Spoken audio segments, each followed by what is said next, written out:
Check. Yeah, all right. 1 for 2. Hey, I want to extend my greetings as well. Again, my name is Kevin. I've seen some friends from church and even some Asbury friends, so that is massively encouraging. Thank you all for coming out. Thank you to the Mays family, and just for the opportunity to share this evening. So let me jump right into what I want to talk about, and I actually want to just give a couple of upfront disclaimers. So first and foremost, I just wanted to say, if you don't know me, many of you don't, I am not a culture warrior. And the only reason I say that is because some might be tempted to think from the title of this that there's some kind of, I'm at war, I'm trying to battle against something. I'm not. I believe in trying to give a persuasive witness as people of faith through holy living. And so I just wanted to share that. The second thing that I wanted to share related to the title. And so the original title of this talk may have conveyed that I am against authenticity. I think it said something along the lines of why authenticity is not a Christian virtue. I'm actually not against authenticity. I think the question is, what is authenticity and how do we get it? How do we secure it? But the third thing I want to say is a little unique. Instead of working up to a conclusion, I want to start with my conclusion up front. And here it is.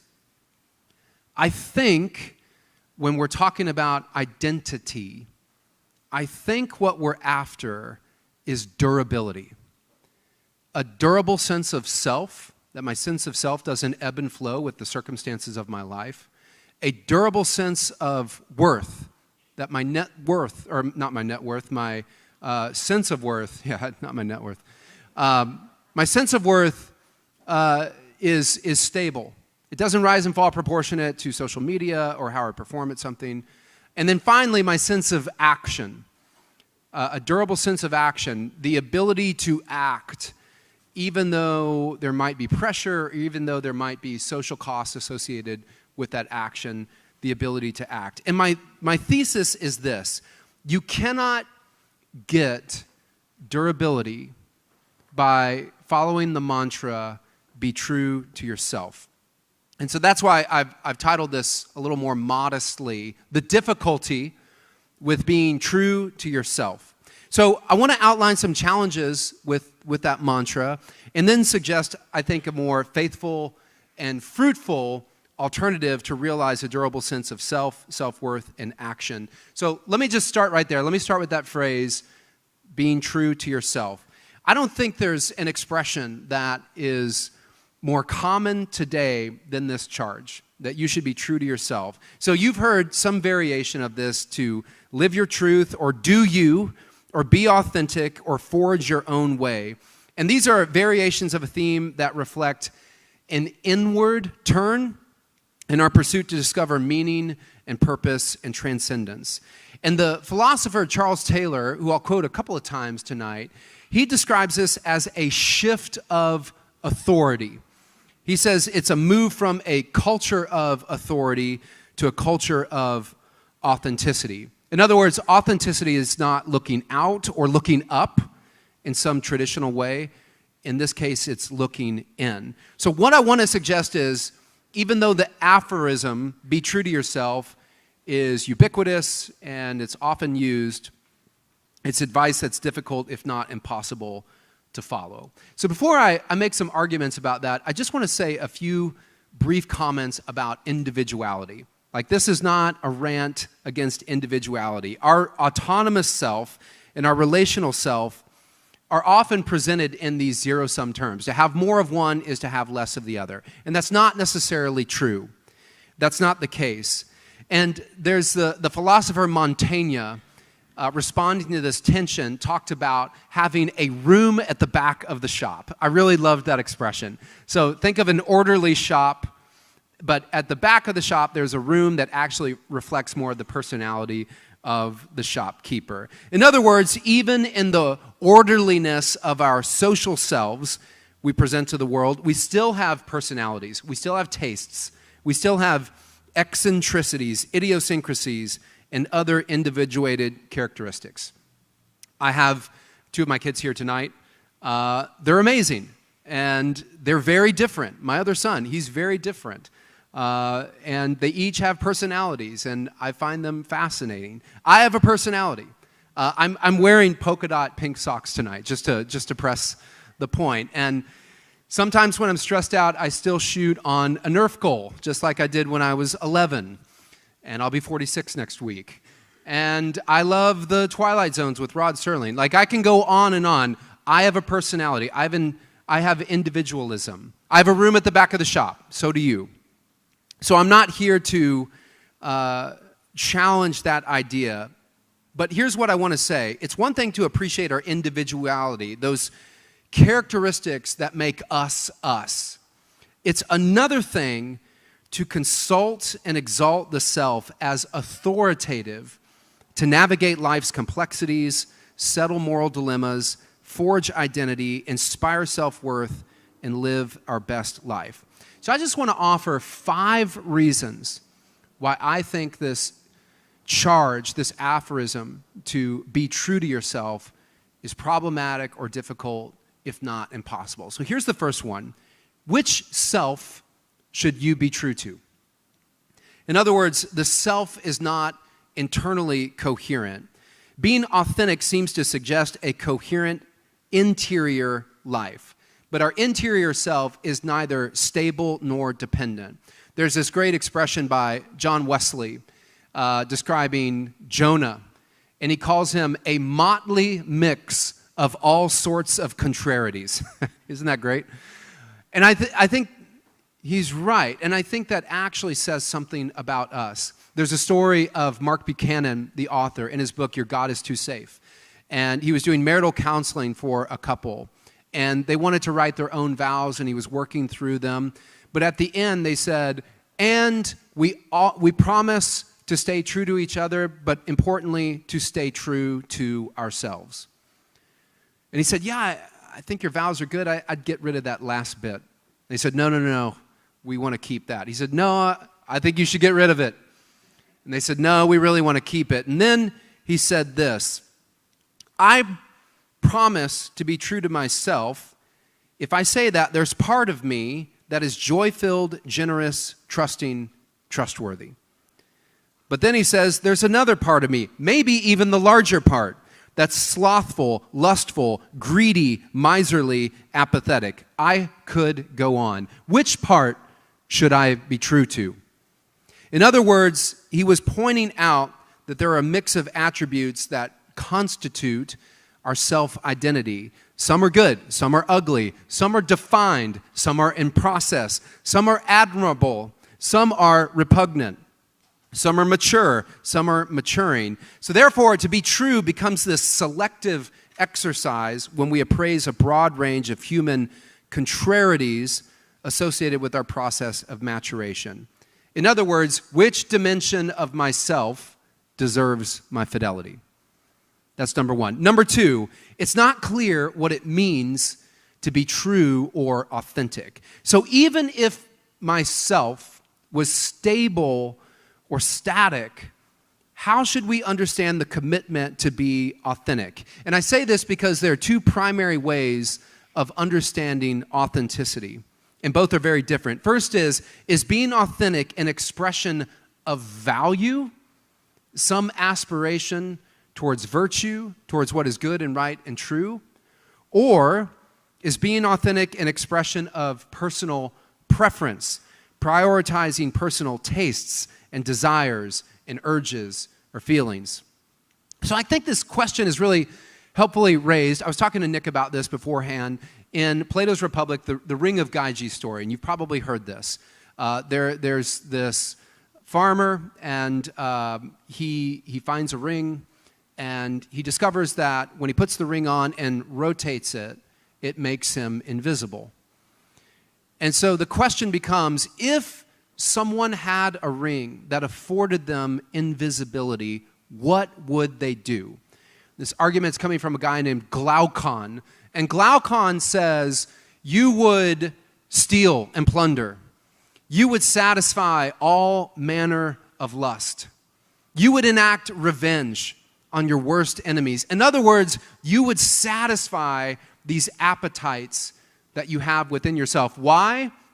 Because there's no retaliation. It doesn't mar your identity, your reputation. You could do it, and you could be invisible. In other words, invisibility affords no retaliation, giving license to express the true intentions of the ring's bearer. Oscar Wilde said, "You give a man a mask, he'll show you his true face." Here's the issue. If a magical ring afforded anonymity, and the ring bearer went on to satisfy decadent desires or violent impulses because there's no threat of public judgment or consequence or retaliation, are they being authentic? And the question is, it depends. If authenticity relates to aspiring to some value or realizing a virtuous disposition, the answer is no. If authenticity is a matter of expressing inner desires, the answer is yes. And because these judgments about authenticity are contested, the abstract advice to be true to yourself does little to guide us in a concrete situation like this. We have to answer some of these larger philosophical questions about what the word even means first. Okay, third, the expression is a euphemism for expressing individual preferences. So in the absence of answering larger questions about what authenticity even means, the murky nature of the expression is at risk of being wielded as a seemingly positive euphemism to justify any manner of selfish and or harmful activity. So for example, marital affairs, decommitting from relational obligations, the unhealthy indulgence of malformed or deformed appetites, shirking the wisdom of others, being brash and offensive. All of these things find justification under the broad shadow of being true to ourselves, or self-care, authentic expression, self-discovery, or me-first nonconformity. And I say this because these are favorable mantras in an age of subjective individuality, but their favoritism belies their potential weaponization against communal norms and relational obligations. In this sense, being true to ourselves is merely a means to justify our individuated, idiosyncratic preferences, choices, and behaviors. And you might describe this as another form of what has been called emotivism. And Alasdair MacIntyre, the philosopher, referred to this as the doctrine that all evaluative judgments are nothing but expressions of preference, of attitude, or feelings. So in analyzing our modern understanding of self, the sociologist Eva Ilaus notes that feelings have, in this sense, become the basis for our moral action. I thought it was really fascinating years ago. Do you remember Lance Armstrong? He got caught doping. And he went on Oprah. And what did he say to Oprah? He said, "Oprah, I got to tell you, I know it was wrong, but it didn't feel wrong." I thought at the time, I bet there was some kind of like marketing team that said, "Oh, say that." Yuval Harari says, in earlier times, it was God who could define goodness, righteousness, and beauty. Today, those answers lie within us. Our feelings give meaning to our private lives, but also to our social and political processes. Beauty is in the eye of the beholder. The customer is always right. The voter knows best. If it feels good, do it, and think for yourself. These are some of the main humanist credos. N.T. Wright, who was here not too long ago, said, where the emotivist says, I feel, therefore I do, the person of virtue says, I've learned to do, therefore I feel. In other words, the feelings will fall into line. There's a fascinating quote that's used. It comes from Joseph Schumpeter. It's in a very popular essay by Isaiah Berlin on two types of freedom. It ends with this: to realize to realize the relative validity of one's convictions, and yet to stand for them unflinchingly, is what separates a civilized man from a barbarian. Let me say that again. To realize the relative validity of our convictions, and yet to stand for those unflinchingly. That's what separates a civilized man from a barbarian. Now, he was making that statement in the context of democracy.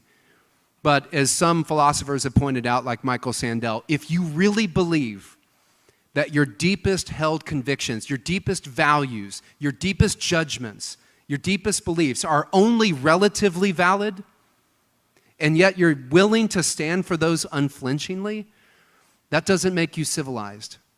That makes you a fool. Peter Kreeft says, beauty is not in the eye of the beholder. It's in the power of the beholder's eye to see beauty. Most of us would not want a political tyrant, a habitual liar, a sexual deviant, a non-empathic sociopath, or a callous corporate CEO to be true to themselves or to stand for those values unflinchingly. Okay, number 4. Discovering who you are is still culturally contingent. In his book, Habits of the Heart, Robert Bellah refers to an expression, expressive individualism, or the belief that each person has a unique core of feeling and intuition inside of them that should unfold or be expressed if individuality is to be realized. In other words, self-understanding is an inward to outward movement. That is, I look inside to express who I am to an outside world. However, the problem with that idea is that identity and individuality are still culturally contingent. In other words, the individuality we choose to express is still heavily moderated by cultural norms that are specific and unique to our environment. Tim Keller has made the point that if an Anglo-Saxon warrior in the Dark Ages examined his heart and saw aggression, the desire to smash and kill people who got in his way, he might say, "This is me. This is who I am." Yet today, if the median American examined their heart and saw aggression and the desire to smash and kill people who got in their way, they would say, "This is not me.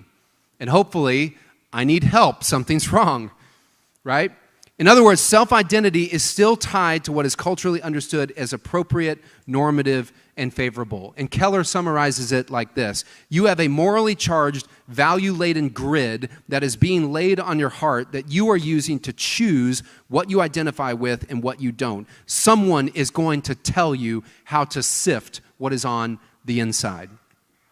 If you've read David Kinnaman's book, Faith for Exiles, which is an excellent book, he says this: in our search for identity, another digital Babylon distinctive is that being different and unique, reflected in the oft-repeated mantra, "You do you," is among the highest priorities in quest for identity.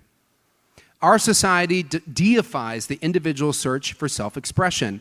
Ironically, though, most of us end up looking like the crowd we want to be a part of. The apparent value placed on self-expression is actually driven by someone else's preferences. Even when we think we're marching to our own beat, we've got an unseen drummer in our heads, keeping time and making claims on our identity. This is why the philosopher René Girard has spoken to the paradoxical conformity of those seeking nonconformity. He says, the effort to leave the beaten path forces everyone into the same ditch.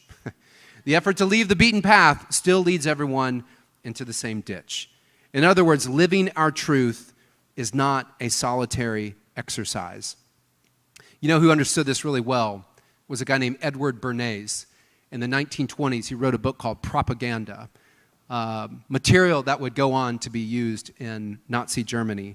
But he says this at the beginning of the book: we are governed. Our minds are molded, our tastes are formed, our ideas suggested largely by men we have never heard of. The common perception that we are self-defined individuals belies the fact that we're influenced by and subject to a variety of cultural forces and pressures that govern, guide, and mold the preferences and actions we claim as our own. It's a fascinating article by an English professor named Barrett Swanson. He was reflecting on a culture increasingly formed by social media. But instead of beating up all those people on social media, he pointed it back to himself. And he said this: the angle of our pose might be different, but all of us bow unfailingly to the altar of the algorithm. Fifth, what if, I suspect you all will agree with me, what if the self is the problem and not the solution? So there's a really remarkable book called Strange Rights by Tara Isabella Burton. And she documents a shift of what she calls moving from institutional religion to intuitional religion. Institutional to intuitional. That is the overriding trend of Americans rejecting formal religious traditions, the rise of the nuns, people leaving the church, all those terrible things you read about, actually has not led us to a nation of Richard Dawkins or Ricky Gervais or Bill Maher, like cynical or strident atheists. Rather, it's the opposite. Today, the American landscape is characterized by what she calls bespoke, remixed religiosity. The examples are funny, if not harrowing. For example, she references the mystical wellness culture of Soul Cycle or Gwyneth Paltrow's Goop.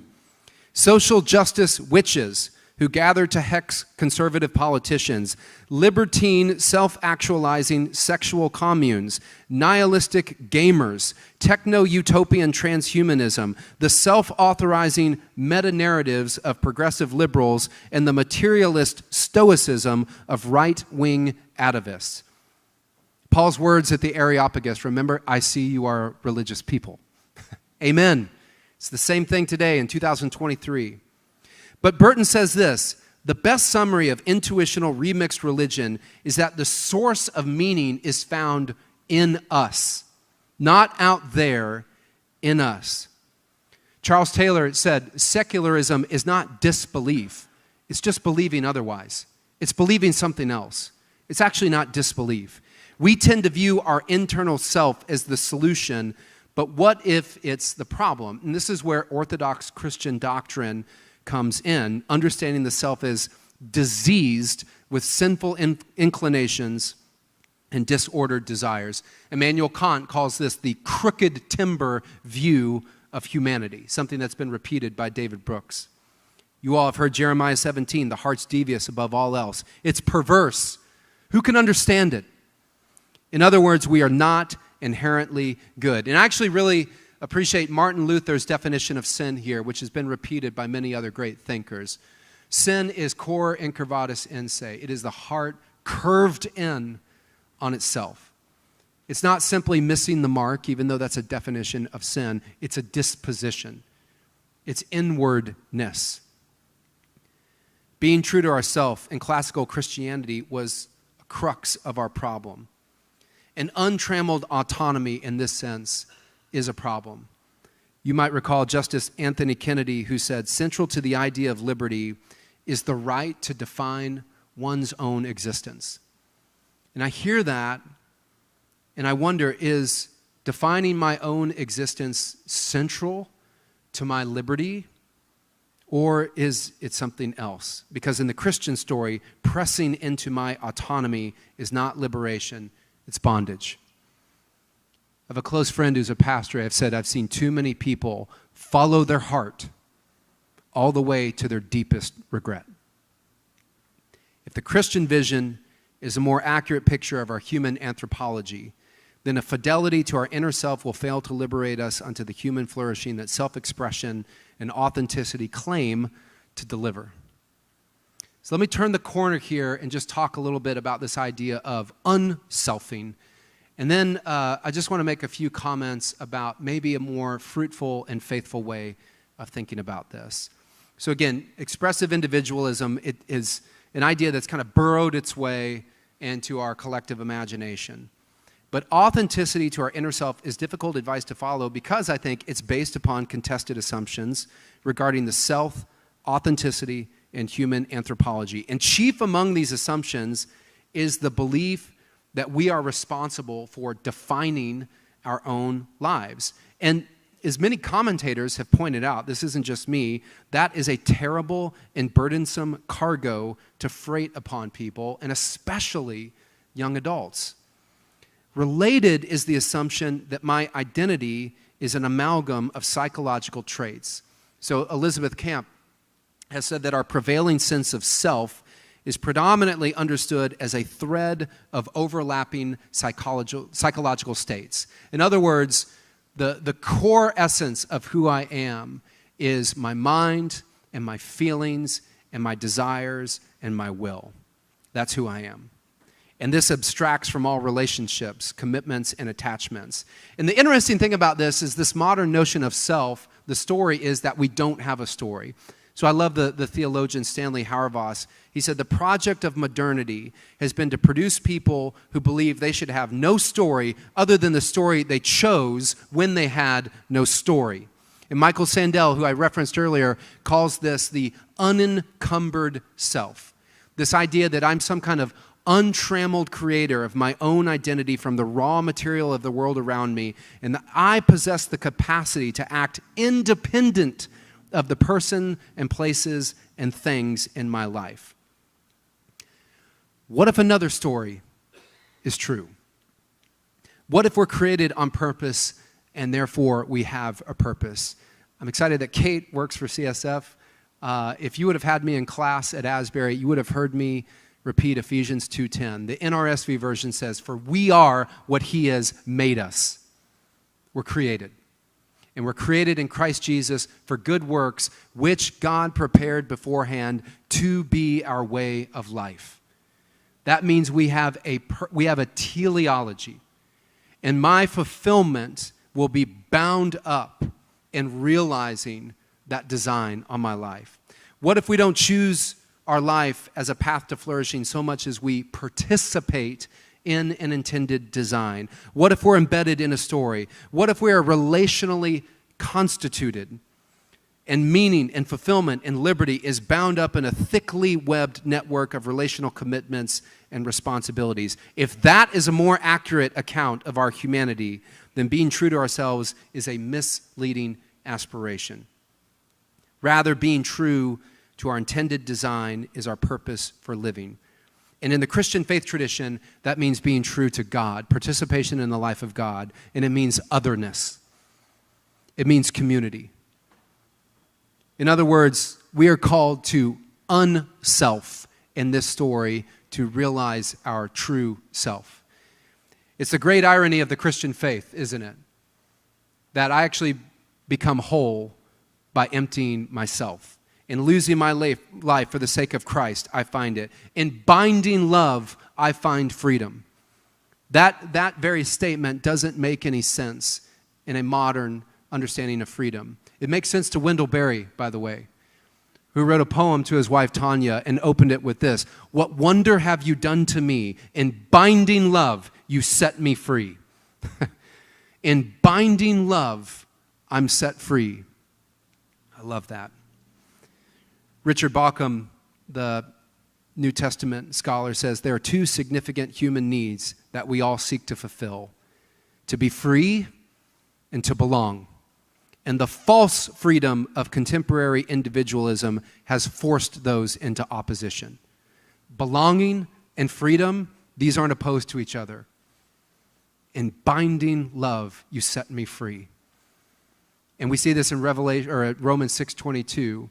Now that you've been set free from sin and become slaves to God, binded to God, the benefit you reap leads to holiness. The result is eternal life. My commitments, my responsibilities, my obligations, I find meaning, significance, value, and identity. Because others are and because Christ is, I am. That's who I am. So what's an alternative? What is a better way of thinking about durable identity? Expressive individualism is contrasted with an understanding of identity and self that's primarily defined by social roles and context. This is, you might say, an old school way of thinking about the self, but I think it's right. I want to humbly assert that. And a beautiful picture of this comes from that 20th century French philosopher Simone Weil. It's spelled W-E-I-L, pronounced Weil. She's a genius. And she writes about rootedness. Being rooted for Weil means being embedded. And in a traditional sense, our sense of self is cultivated, it's apprehended, and it's expressed as a function of that rootedness, of that embeddedness. These relationships, communities, social structures that we're embedded in provide a shared story that creates meaning, purpose, fulfillment, and a sense of normative action. Alistair McIntyre, again, if you were to summarize some of his philosophy, it would be this: to know what to do, you have to know who you are. But to know who you are, you have to know the story of which you are a part. To know what to do, you have to know who you are. To know who you are, you have to know the story you exist within. Charles Taylor calls this our background picture, that script running in the background that gives shape to our understanding of the world, our social imaginary. Again, Taylor talks about what forms this robust identity. My identity, your identity, is defined by the commitments and identifications which provide the frame or the horizon. Again, this background picture within which we can try to determine from case to case what's good, what's valuable, what ought to be done, or what I endorse or oppose. Again, my identity is defined by commitments and identifications. And I think rootedness, real rootedness, healthy rootedness, is where we get durability. A durable sense of self, a durable sense of worth, and a durable sense of action. What to do in a given circumstance. Actually, by the way, this is why Way had such a strong critique of colonialism, specifically German-occupied France. Just like if you were to take a flower from a flower bed and pluck it up and go and dump it on a table somewhere and expect it to live, she's like, no, you've killed it because you've taken it from its system of life. And when you colonialize, that's exactly what you are doing to a people. And while we don't have forces of colonialism, at least in some of the overt ways she experienced, I would humbly suggest modern America has a variety of forces that serve to disembody, atomize, and isolate us. In other words, uproot us. Modern forces disorient us. They break our compass for who we are and where we are going. And to lose orientation, says Taylor, is to not even know who we are. If we lose that orientation, you don't even know who you are. Taylor says the portrait of an agent free from all frameworks rather spells for us a person in the grip of an appalling identity crisis. I see some friends from our Sunday school class at church, First Alliance. We have an agronomist from UK who is in our Sunday school. He was teaching once, and the person introducing him said, "This is Chad. He's an agronomist. That means he studies dirt." And Chad came forward and he said, "It's soil." I thought that was really fascinating. And so I went home and I looked at what's the difference between dirt and soil. I didn't know this. Soil is alive. Soil has an ecosystem that fosters the nutrients necessary to sustain life and create life. Soil is alive. And the definition of dirt is displaced soil. Isn't that fascinating? Dirt is displaced soil. I think there's a metaphor here. Uproot a human, disembody, decommunitize, decontextualize them, and they lose their livelihood. We're just displaced soil at that point. Let me give some examples of what I mean by rooted. And I like to start with examples that are actually in pop culture. I love to see things and I'm like, you're onto something, you may not even know it. I'll share one, I'll try to get through it without crying. I'm like a sucker for contemporary folk music. And so there's this song by Brandi Carlile called The Mother. Does anyone know that song? Great. It's an amazing song. I'm going to read the lyrics, some of them to you. This is what I'm talking about. She says, this is about being a mother. She says, welcome to the end of being alone inside your mind. So you live inside yourself. Welcome to the end of that. You're tethered to another and you're worried all the time. You always knew the melody, but you never heard it rhyme. She's fair and she's quiet. Lord, she doesn't look like me. She's made me love the morning. She's a holiday at sea. The New York streets are busy, as they always used to be, but I am the mother of Evangeline. The first things she took from me were selfishness and sleep. Amen. She broke 1,000 heirlooms I was never meant to keep. She filled my life with color, canceled plans, and trashed my car. But none of that is ever who we are. Outside my windows are the mountains and the snow. I'll hold you while you're sleeping, and I wish that I could go with all my rowdy friends around, accomplishing their dreams, but I am the mother of Evangeline. And they've still got their morning paper and their coffee and their time. And they still enjoy their evenings with their skeptics and the wine. Oh, but all the wonders I have seen, I will see a second time. From inside of the ages through your eyes. And then she ends by saying, those friends of mine, those rowdy friends doing all the exciting things they're doing, they can keep their treasures tied to the machine. I'm the mother of Evangeline. There's another, Fleet Foxes, another contemporary band. They had this amazing song. It's one of those, you hear the opening lyrics and you pause immediately. Whoa! It's called Helplessness Blues. It starts like this. I was raised up believing I was somehow unique, like a snowflake, unique among snowflakes, distinct in each way you can see. But now after some thinking, I'd say I'd rather be a functioning cog in some great machinery serving something beyond me. Wow. Rootedness. Maybe I've been told this story that my best self is my individuality, that I'm this distinct person, unique among all others. But what if my best life, in my self-understanding, in my meaning, in my fulfillment, is a cog in a machine serving something greater beyond me? Let me give some other examples. I had the privilege of being in Israel a couple of years ago. My wife and I met a family, and their son and daughter-in-law had dinner with us. And they said, Kevin and Maria, tell them about yourselves. And I was like, well, I work in Wilmore, and I don't know what lame things I told them. And they asked her to introduce herself to us.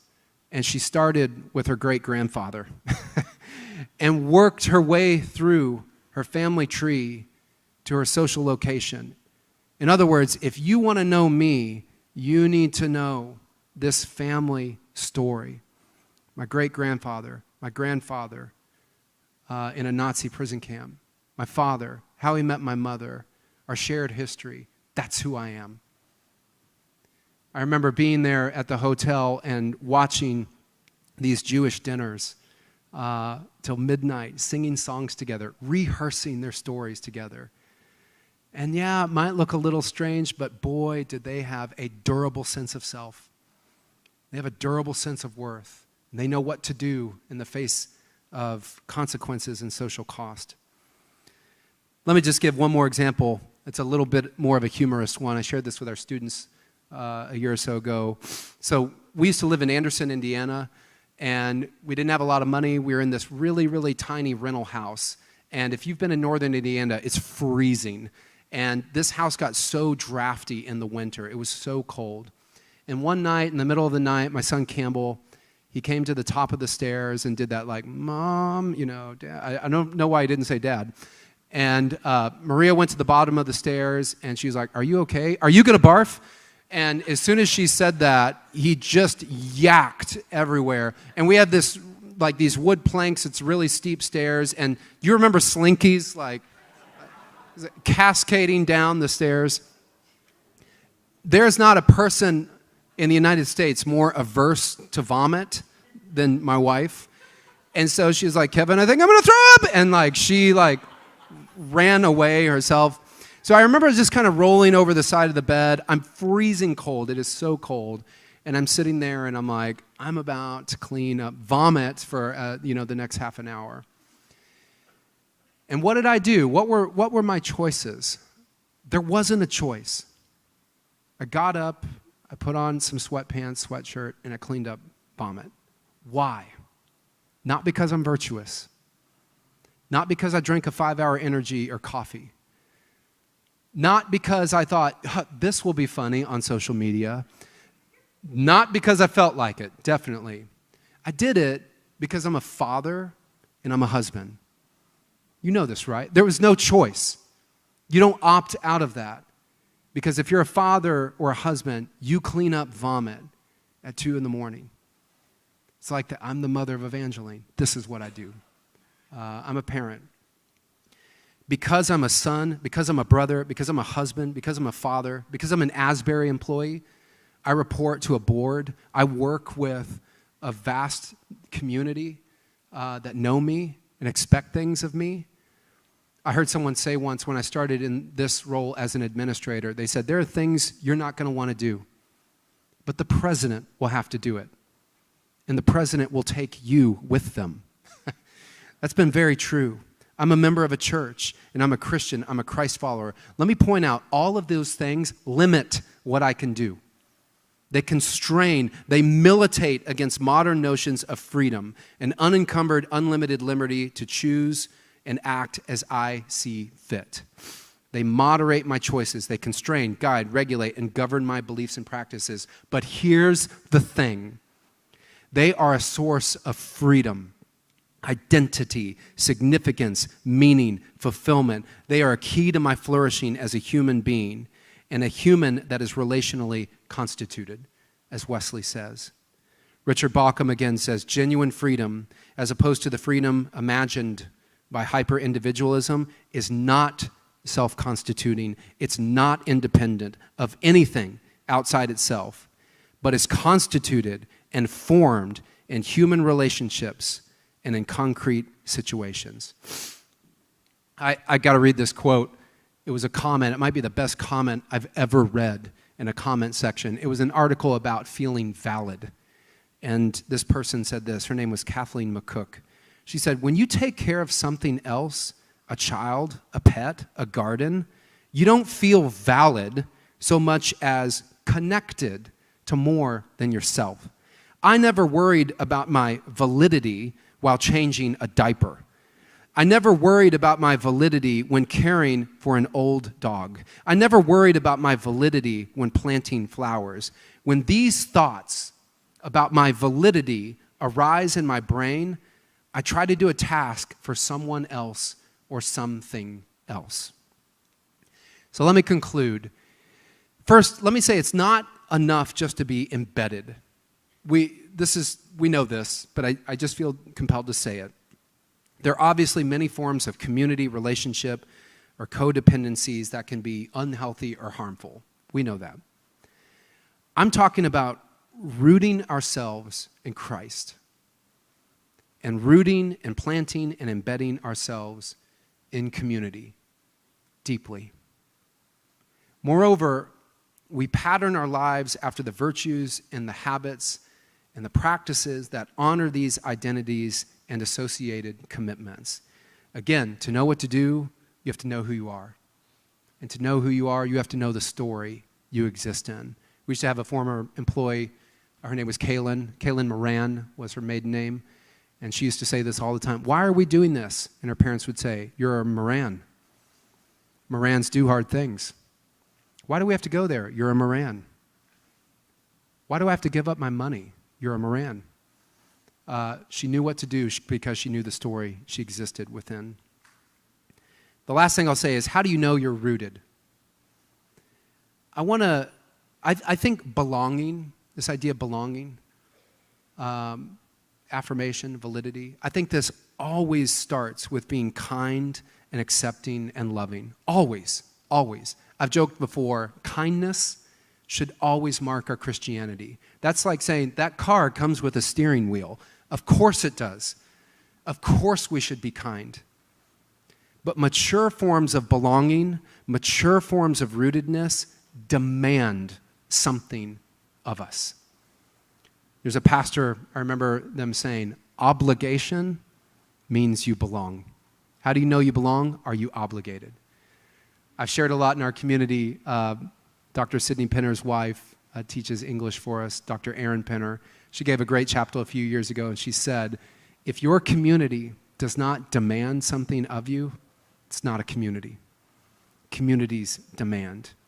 When we talk about identity, I think we care about affirmation and validity. But again, I think the end game is durability, a robust sense of self, sense of worth, sense of action. And I've sought to argue tonight, we don't get that by being true to ourselves, a popular but difficult aphorism to follow. I think we get it by being rooted in Christ, rooted in community. Thank you for your time this evening. Get to 3 questions? Awesome. I'm going to kick it off if that's okay. Please. That's the first one. Well, thank you so much, Dr. Brown. We're going to just do a few questions if you're up for it. And so I'm going to kick us off with one. So I was born in '93, and so a lot of things have happened in my lifetime. We've seen the emergence of this thing called social media during my lifetime. And I wonder, could you speak to how maybe this has complicated things some, social media, this topic of authenticity? Yeah, I think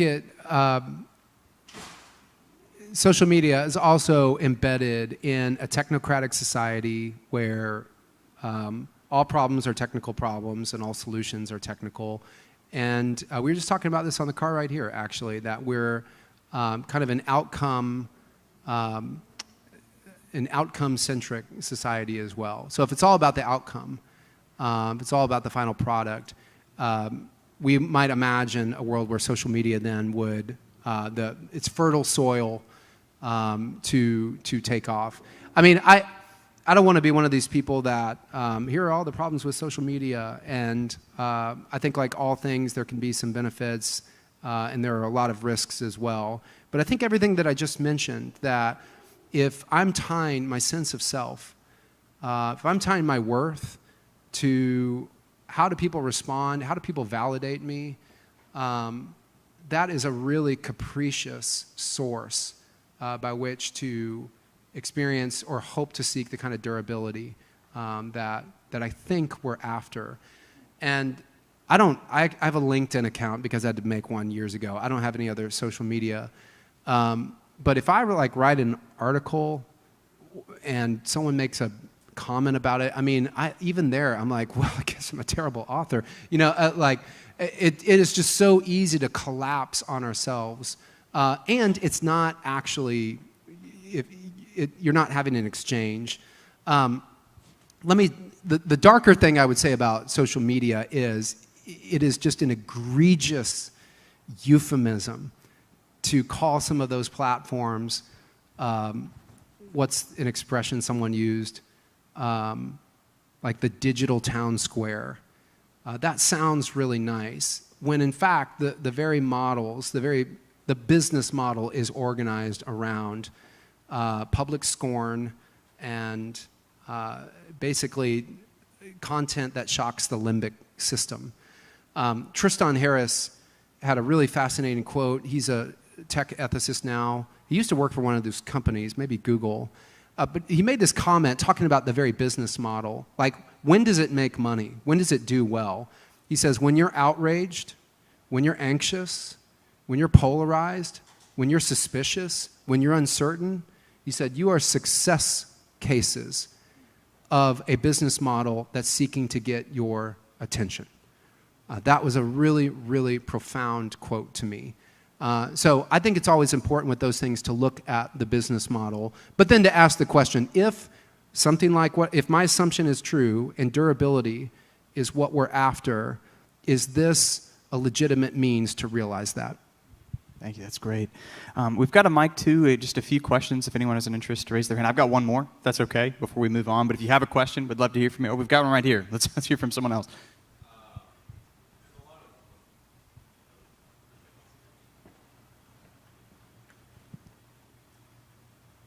Hello? Oh, okay. So there was a lot of information that I would like to share with my family, but I won't be able to parse it as well. Is there going to be a recording of this by any chance? Yes, there will be. Yes. Where would I find that? Our website. Yeah, and if you have questions, you can come talk to one of our staff members after about that. So I'll be around, and we got some of our friends in the back who are on staff. They can help answer that. So. Is that Lewis House or CSF? Lewis House. Yeah, okay. LewisHouse.org. Mm-hmm. All right, thank you.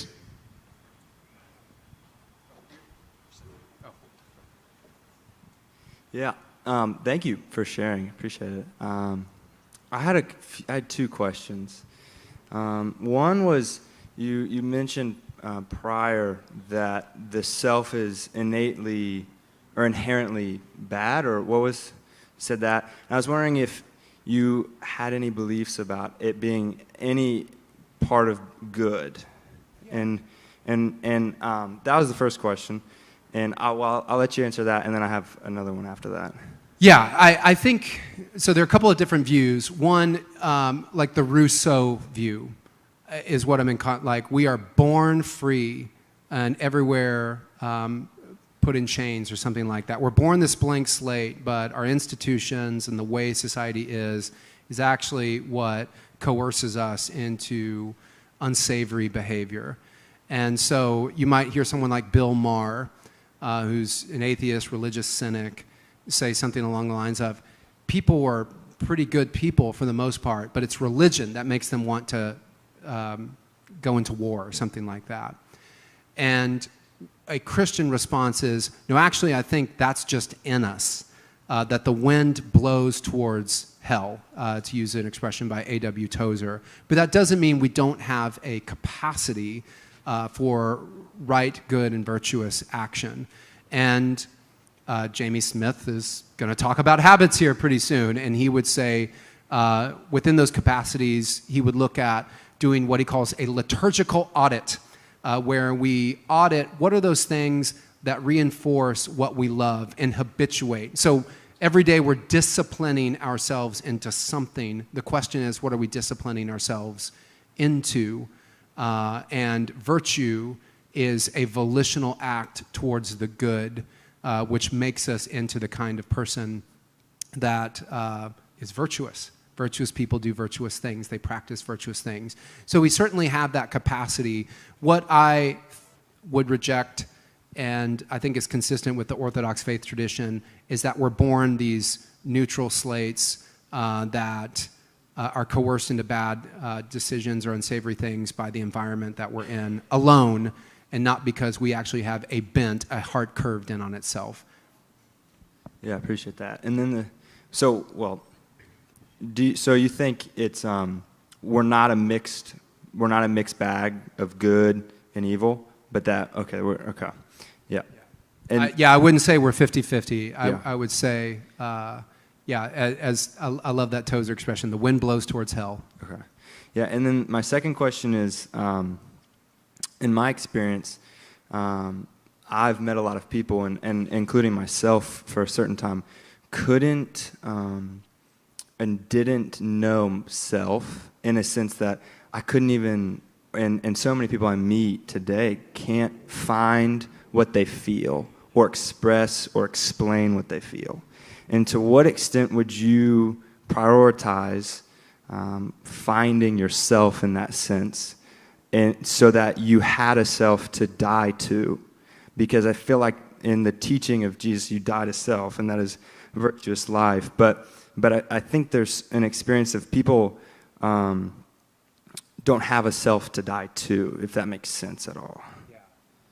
Yeah, as I said, I'm not anti-individuality, and I think feelings really, really matter. I mean, all of us in this room probably can remember things from when we were really young where our feelings were hurt, but I can't remember, an email from yesterday because our feelings are so deeply embedded within us. So I think the idea of self-appraisal and reflection and all that is incredibly important. I'm the son of 2 counselors, therapists, and so I think that's really important to sit and have some of those exercises where we explore the interiority of our feelings and emotions so that those things can be expressed.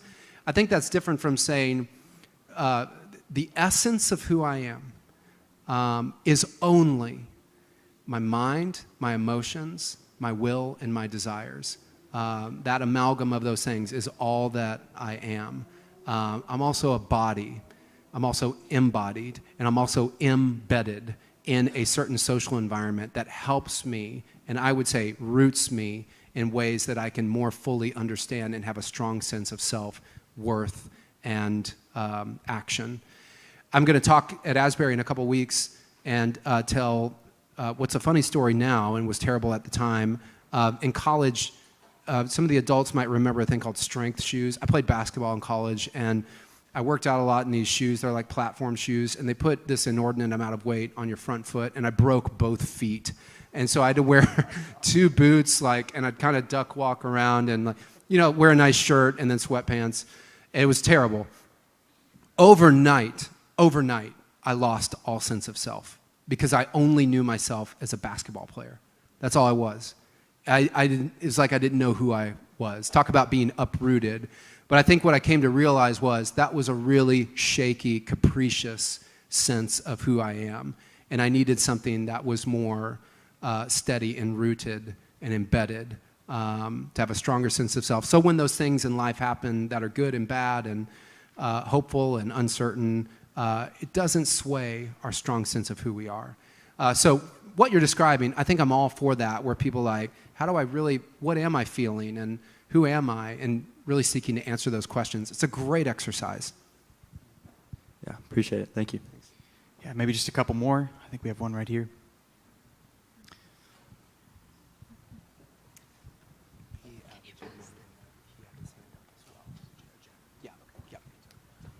You mentioned kindness being kind of the trademark of the Christian response, essentially to the world who is saying X, Y, and Z is who I am, whereas the Christian worldview would say that's how you are, not who you are.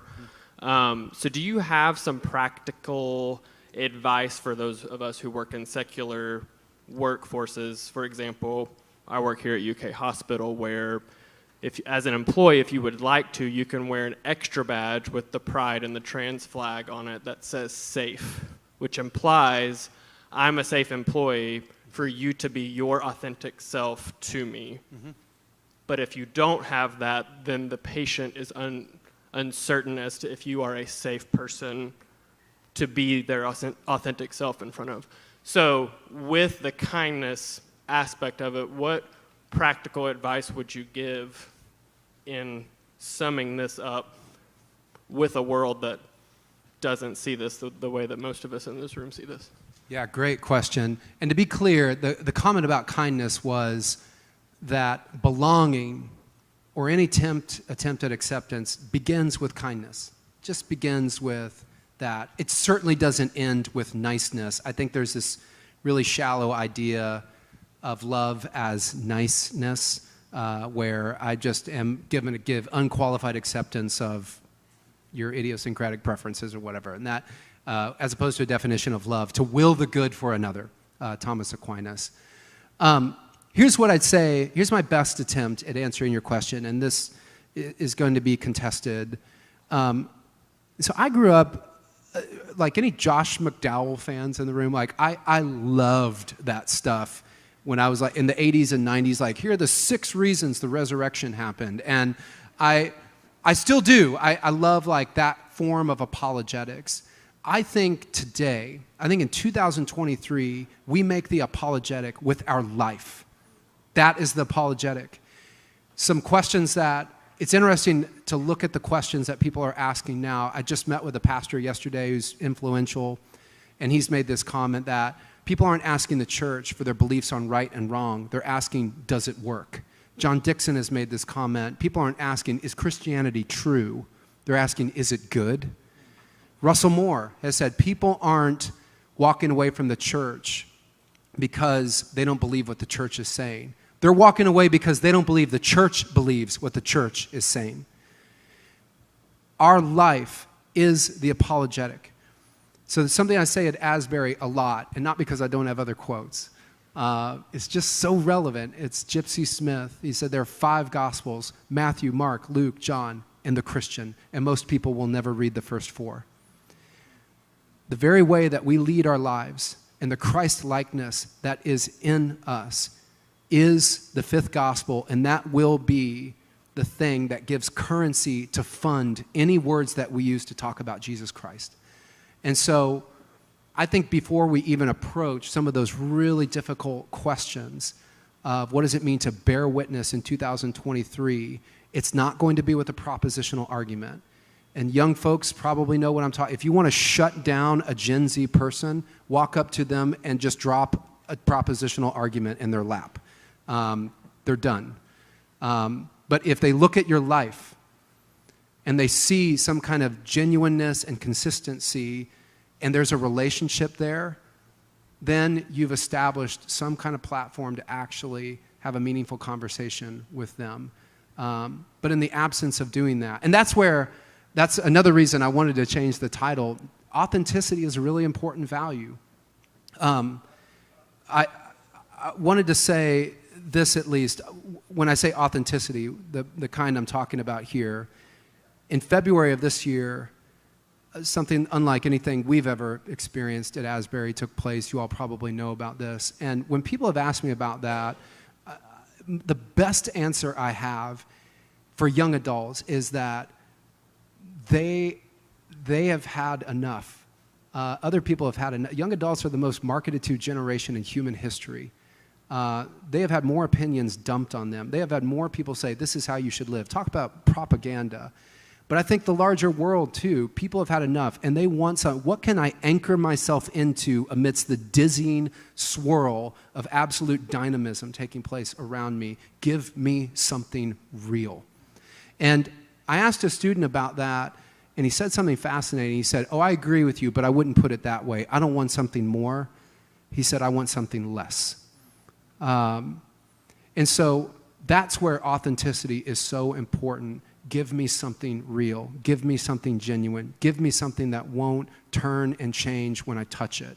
And if we can do that, if we can be a peculiar people, resident aliens, who are not tethered to the patterns of this world, whether it's politics or anything else, it will be a compelling witness. It will be the fifth gospel. That is my deep conviction.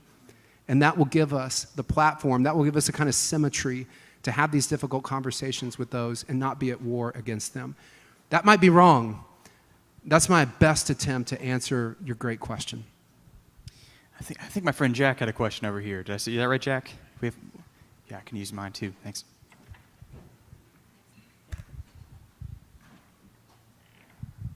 Thank you. Hi, Dr. Brown. Thank you for coming to speak. I wanted to ask a question about rootedness because I thought that was a very compelling point, especially you mentioned going to Israel and having one person be, oh yes, you want to know about me, go all the way back to my great-grandfather. I definitely agree. I think that's very important. But something in our current culture, I guess, is just the fact that a lot of people don't have that background for a variety of reasons, be that through coming from broken families or even simply from, someone only ever grew up with their household and only very rarely saw their extended family. So for anyone who's coming from these or similar backgrounds where there isn't that sort of generational rootedness, how would you recommend, or would you have any recommendations for how to lay down roots so that their children, grandchildren, great-grandchildren can then have that sort of rootedness? Because while it's maintenance is important, but I think creating something new is very difficult. So that was something I was interested in. Thank you. Great question. I'm not trying to undermine the question when I quote the great theologian Lucy from Charlie Brown. I can't remember if it was the Thanksgiving or the Christmas episode where she said, Charlie Brown, you need involvement. You're right. We don't have this kind of communitarian culture that Israel has with deep family roots. And there is so much family brokenness. So the best thing I can imagine to give us what we need is involvement and just finding those places where we can, in embodied ways. I love that quote by that woman, like, even if it's taking care of a dog or planting a flower or changing a diaper, and there's always a place to serve, always. I've shared before, when I have really been in a funk, and if you ever done, you're just inside yourself and you're just lathered up into this like neurotic craziness, the best thing I can do is get outside myself. And that's being involved in something that pulls me outside of some of those internal neuroticisms, and then I have a much more stable sense of who I am because someone else is telling me that. Again, there's a philosophy of relational personhood that has some really much better language than what I'm using about this. But I've told this story. When I finished my graduate work, I sent a letter to family and friends to thank them. But the best way I knew how to thank them was to say, because you are, I am. You're the ones who have, in fact, I'll tell this story really fast. I'm sure I'm going way over on time. Really important point. When I was in college, and I know there are a lot of college students in here, as I said, I played basketball and broke my feet, wore these boots, and then overnight, I'm like, I don't even know who I am. And I started dating my wife, Maria, and I remember at one point she came back from visiting her parents. She had a book for me, and it was by someone in apologetics, and she gave it to me, and I said, what's this? She's like, oh, my parents thought you would like this. And I'm like, why did they think I would like this? And she said, oh, they said you're a thinker. Now, that was extraordinary because I'd never thought I was unintelligent. I had never conceptualized, I've never thought of myself as a thinker. I read that book like a thinker. I have it today. It's like everything's underlined, like highlights, things written in the margins. That changed everything, everything, because someone had conferred a healthy identity upon me. They had named, there's an expression, hypersee, being able to see raw material and see something within it. And so when I finished that graduate work, and I said, because you are, I am, I wrote something special to them. I said, I have a degree today because you called me a name in the past. That's what I mean by involvement. People who can pull us out of ourselves and confer a healthy and more realistic identity upon us, and one that will be more stable and durable than what we might get otherwise. But I fully take the point of your question, which is excellent. Dr. Brown, thanks so much for being here. Would you all put your hands together and thank Dr. Brown?